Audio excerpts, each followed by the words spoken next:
Welcome. If you're tired of seeing posts from certain people or pages on Facebook, you can quickly unfollow multiple accounts right from your PC using the latest web update.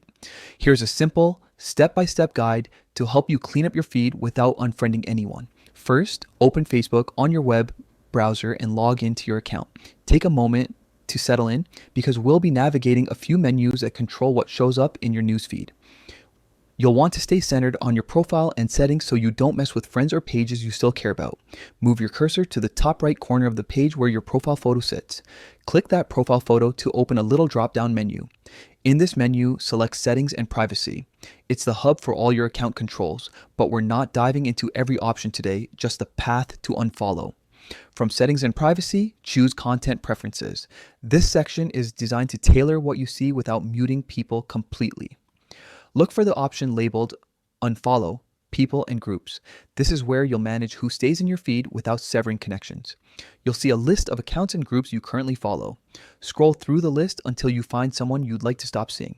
Next to each account or group, you'll notice an icon. It could be a toggle or a small vertical menu depending on your update. Click the icon next to the account you want to unfollow. When you click, you'll typically see an option to unfollow. Confirm your choice if prompted. Repeat the same step for any other accounts you want to unfollow. The beauty of this feature is that you're not unfriending or removing followers. You're simply choosing what appears in your feed. That means you can always refollow later if you change your mind without losing history or messages. Before wrapping up, take a quick moment to review your feed. You should notice fewer posts from the accounts you unfollowed, making room for content you actually want to see. If you ever want to revert, return to content preferences and refollow the pages or people.